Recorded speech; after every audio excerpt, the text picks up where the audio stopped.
are we? What is this? From the looks of it, sure not Seattle. We're in Doha, Qatar, in the Middle East, getting ready to visit Education City, where your work is actually going to be part of a translation into Arabic and shared with the Gulf states. Corinth Microplant is a program on Windows 8 that allows you to look at the individual components of a tree, specifically its leaves. Don't know what I mean? Let's go take a look. Today is Jennifer's debut. Some of you have come from all over the world to celebrate this moment with Jennifer and her family and friends. I have known her in an education setting since she was 3, and I've known her personally since she was born. I've watched her consistently demonstrate follow-through and the ability to respond well to critique and feedback. This turned into a skill of knowing when to ask experts for feedback and how to apply that feedback, fueling her passion for impacting the world on a human level at the intersection of technology and innovation. Knowing she has already succeeded in her last 2 years of high school by taking a full load of college courses and balancing the discipline necessary for competitive ice skating, she has shown the motivation, grit, and self-regulation needed to persist through challenges. You may already know that her GPA and SAT scores speak for themselves, but did you know she was National Merit Qualified as a 12-year-old in my class? Jennifer took every opportunity that we gave her. She was part of a group of students that stayed with me as their main classroom teacher for multiple years in a row across all subjects. She was part of the research I put into practice at Renton Prep during and after getting my PhD in 2011 from University of Washington. For me, it's not enough to just say that we do research. I want students to be involved, to take action, and to understand how they play a part in their own learning. As part of the 3rd year of a longitudinal study, I decided to include middle school students in on what I was doing. I wanted them to know how to conduct research and how to design research when it's difficult to control variables. They worked with little buddies, created research frameworks, data collection methods, and analysis. They reported their findings at professional education conferences where they led writing the proposals in adult categories. I wanted them to know how to do logical argumentation. That meant symbolic reasoning and symbolic logic. While some students, as 5th, 6th, 7th, and 8th graders, thought it may have seemed a little strange to talk about modus ponens, modus tollens, and argumentation in symbolic logic, Jennifer took to it wholeheartedly. She really dove into the Duke University Think Again How to Reason and Argue course that we did together as a class. And not only did she absorb it as a middle school student, but she decided to take the challenge of getting a verified certification. These are foundational pieces that helped her as she co-wrote proposals and presented to adults with me. The design of the learning was intentional and purposeful, and because Jennifer took every opportunity that she was given, she now has a network of people around the world who have seen her work.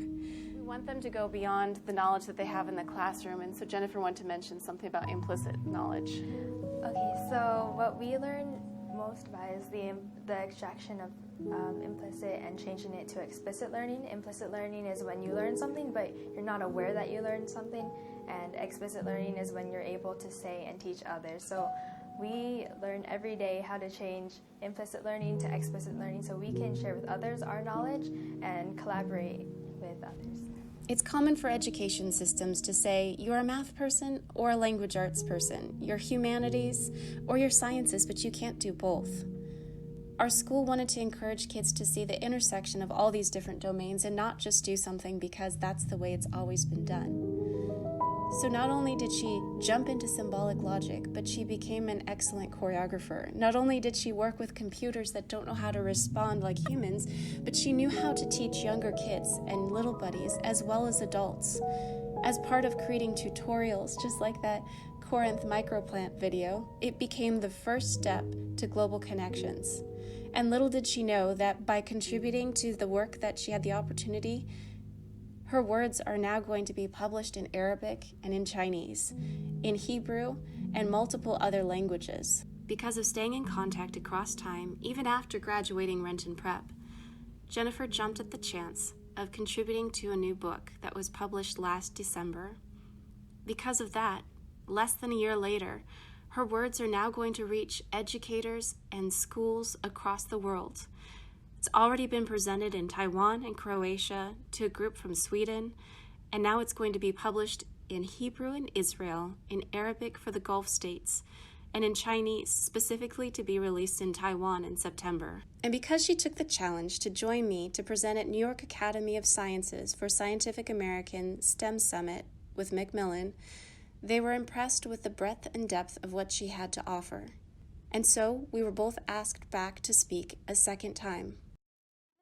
My classes officially start today. I was at the University of Washington for an early fall program a month prior, so I've been there for about 5 to 6 weeks now, and one of the first things I was taught in the department is that sometimes it may be dangerous to call this computer science, not because coding or programming is not computer science, but because computer science encompasses so much more than that, including logic, ethics, thinking about problems like what problems can computers not solve, what are they not able to do, what are the limits that come with computer science.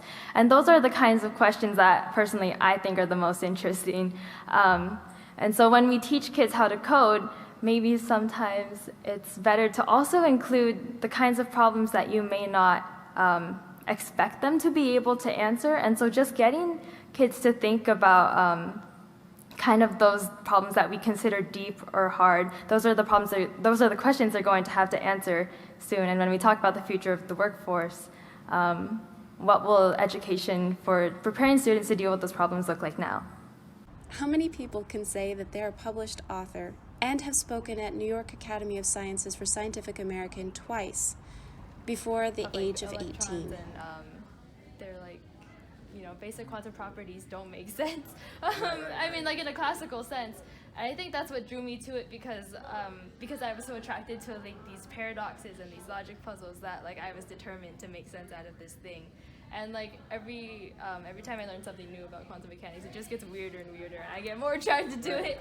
Now maybe you're one of those people in the audience right now who's watching and listening and thinking, Jennifer's life must be easy. Everything comes naturally to her. If my life was that easy, I could do that too. But I'm here to tell you that she is one who is an example of someone who's willing to stand up when she falls. She's willing to ask for honest feedback and critique and willing to acknowledge when something fails. I've watched her go through revision after revision and draft after draft and concept idea after concept idea.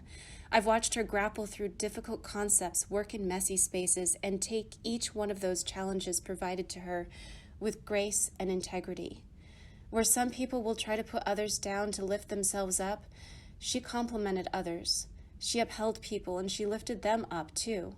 Instead of being insecure about things for herself, she was willing to acknowledge the positive traits in other people, and she was willing to acknowledge her own faults and failures and ask herself what she wanted to do to make those things better in her life. And she did. She asked for feedback from people around her. She asked for outsiders' perspective. And she took that training for getting feedback and critique and applied it into all areas of her life. And so the things that you see right now in front of you in these 18 years have come through hard work and determination, not just from her, but from parents who love her, from people who surrounded her, from family and friends who encouraged her. It came from a father's dream, looking at Scientific American while he was still in the Philippines, wondering what it would be like in the United States, but never imagining that before the age of 18, his daughter would speak to that organization twice, providing new information and a new voice and a new perspective that they would have never had he not taken the risk to come. It came from the support of family and friends, of teachers and relatives, and of all of you who prayed over Jennifer's life. It came from a mother's hope of building character and integrity in her daughter and wanting her to make her own decisions for herself, giving her positives and negatives and balancing different sides and perspectives of all the different voices that she heard around her, and guiding her and helping her to see that integrity and honesty is the most important, even above all of the other successes and achievements. And like many of you in this room, I've covered Jennifer in prayer.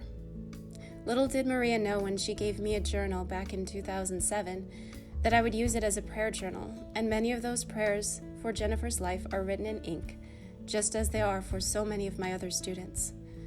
And when I look back at those, praying for her future, for her success, for her future spouse someday, even when she was little, that I can see so many things in her life with answered prayers. When we give a gift out of love, whether it's tangible or intangible, we can never predict how it will be accepted.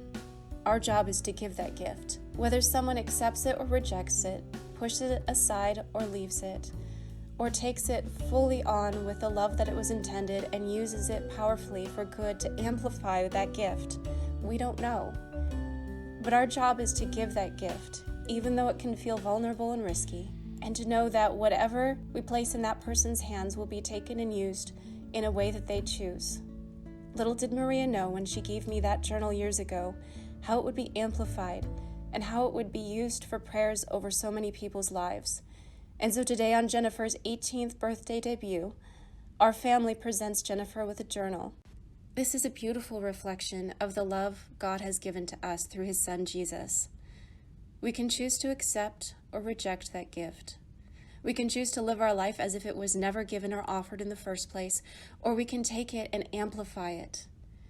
Jennifer is a beautiful example of amplifying God's love to those around her and taking every opportunity of every gift that was given her and making the best of it and making society and the world better because of it.